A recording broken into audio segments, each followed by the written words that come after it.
Hello, Westminster. How are you feeling? Good? Great? Bad? Terrible? Well, that doesn't matter here. Why doesn't it? Because we're not psychiatrists, Grace, and therefore not qualified to handle their problems. And on that note, here's a bit of smart news for you.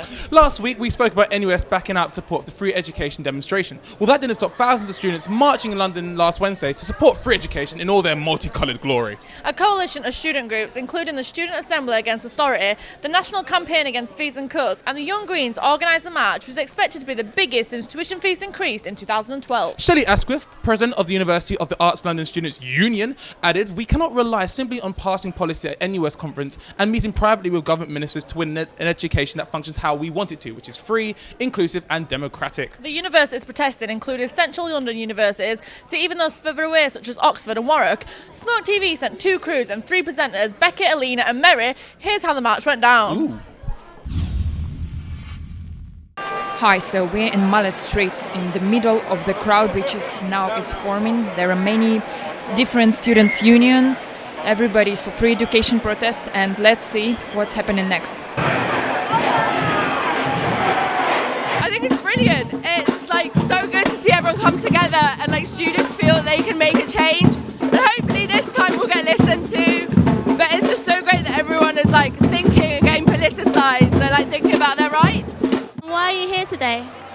Same reason as everyone else, free education and an end to austerity.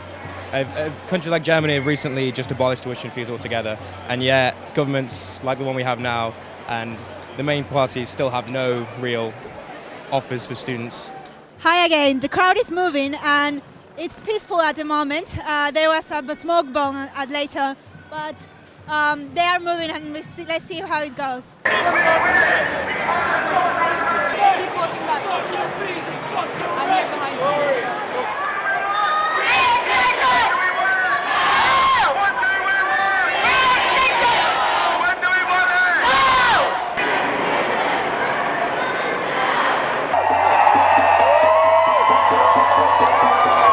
We're next to King's College London, where students merging with the main crowd.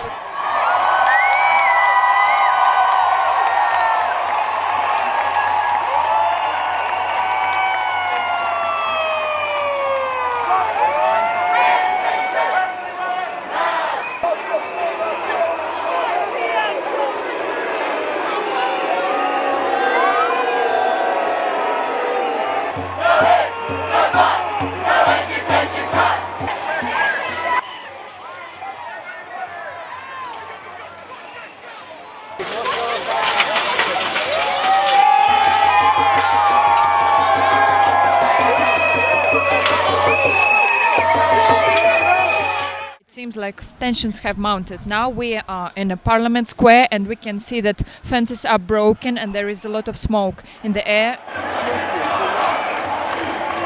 idea. Hi, so we're here at Parliament. There's just been some very anarchistic things going on. There's been fences going down and it seems to be a bit more peaceful now. So what brings you here today? I'm here to protest for student rights. Yeah. Are you a student yourself? Yes, I am. How do you feel today about it? I feel that we have the chance to make a statement, to make a point here now, and so that's why I'm here to protest. Yeah, it's a topic close to my heart, and it is an active protest, and I'm happy that it's an active protest because it's important that people are aware that we should. So you think students should get involved in this? Yes, definitely. I think all students should get involved in this. It's free education. We haven't paid up till now, so why should we continue to pay? Why should we pay after we're 18 to educate ourselves? I think if we can educate ourselves, we should educate ourselves. Should do it now. Yeah. I believe the education system is broken right now. I think the funding excludes lots of people from disadvantaged backgrounds, has gone so far as to discriminate against disabled students and makes postgraduate degrees almost unaffordable. Education is fundamentally a public good. It's something that's good for society, so I believe we should fund it through taxation. Comrades, every step that you have taken on these streets today is another step towards a free education.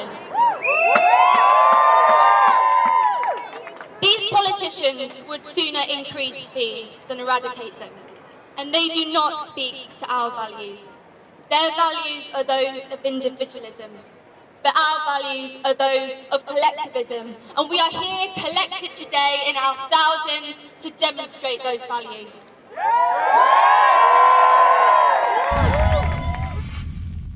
On a similar subject, nearly 3/4 of students are now unable to pay their student loans. Shock. We didn't see that one coming. A government commission says that even 73% of graduates who earn average salaries in public sector professions will be unable to repay their student loans by the end of the 30-year repayment period.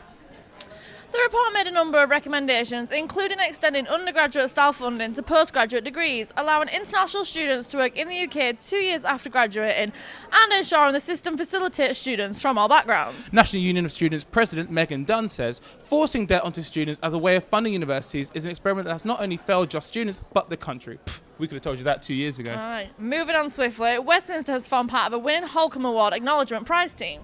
Dr. Nasser Golzari, Senior Lecturer in the Faculty of Architecture and the Built Environment, formed part of the winning team that scooped up the prestigious Holcombe Awards Acknowledgement Prize 2014 for the African Middle East. The project offered to respond to the village's isolation and limited resources, reviving the historic centre of the village. The first phase of the project will adapt for reuse of 2 abandoned buildings.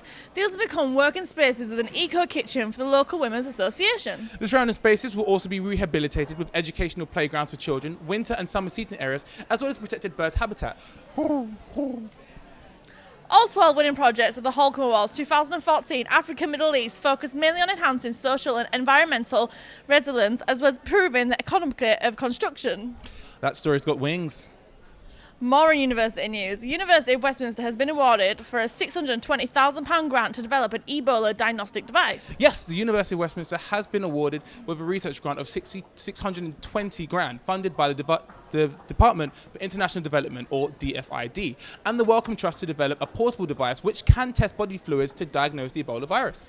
The Ebola Check research project, led by the University of Westminster, aims to test bodily fluids such as saliva to detect the Ebola virus in a single process, providing results within 40 minutes. This is over 8 times quicker than some existing laboratory techniques. Dr. Sterius and Mostrus, Director of the Westminster Genomic Service Unit at the University of Westminster, will lead the project and work in close collaboration with Dr. Edward Wright, the renowned Ebola expert and senior lecturer in the medical microbiology at the University of Westminster. The team will aim to develop a cost-effective, portable, battery-powered device which can provide reliable, rapid and safe diagnostic tests suitable for use in the field.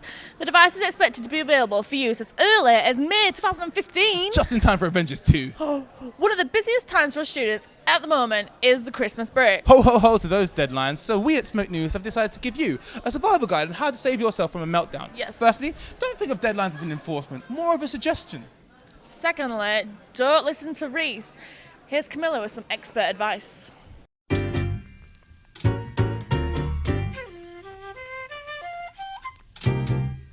Hi, my name is Camilla. I'm here with a few tips on how to save yourself from a complete meltdown when university work hits really hard. One of them is be good to yourself. Sleep in, eat a nice meal, watch a movie, read a good book. Remember, if you have fun, everything gets a lot better and a lot easier. Yeah, man. Don't do all-nighters the bad way, okay? Just take a chill pill, not too much caffeine. It makes you antsy and anxious. Remember, high protein and low fat's your best mate. Eggs, they're great. Remember, after all this is over, you can do whatever you want and you get your life back. So just work it hard and don't do too many all-nighters in a row. It's not a good combination. Guys, don't forget to spend time with your friends as well. It helps. You get a break from your work and you get to see other people than your screen. Call them, text them, just don't catch up with them in the library. It doesn't work. People get angry. Remember, guys, you're here for education first and foremost. If you can't make it to your seminars because of work, you gotta ditch it. If your grades are falling because of too many nights out, gotta keep a low profile on night scene. Just get those grades in there and then you can go out and celebrate. And the last one, word of mouth is the most powerful tool we have. If you're really good at something, news travel fast. Now, that's the tips for tonight. Now, just don't forget, work hard, play hard. That's how it goes. See you later. So Grace, what are your plans for the weekend? Oh my god, right, I've got proper loads of plans. On Friday, I'm going to go see Lee Evans at Wembley Arena. It's going to be proper good, can't wait. And then on Saturday, we're going to watch Ebola and play rugby, and it's going to be so much fun. Grace. Oh, I'm sorry, we're back on. Okay, sorry. Yeah, so for those of you whose plans are not as good as mine, but look, it's a website giving you information on affordable things to do in London. You can find places for dining out, clubbing, or places just to go and chat and have a small drink. You can search places by different budget, location, and the type of night you're looking for. But next up, Sainsbury's are taking a stand against Harrow students stealing their trolleys. Oh yeah, we used to frown at those people that would do such stupid acts. I'm sure. Well, it seems that the students of Harrow have gotten a little bit complacent as nearly 100 trolleys were found dumped. So in the future, when you next shop at Sainsbury's, don't show your student card.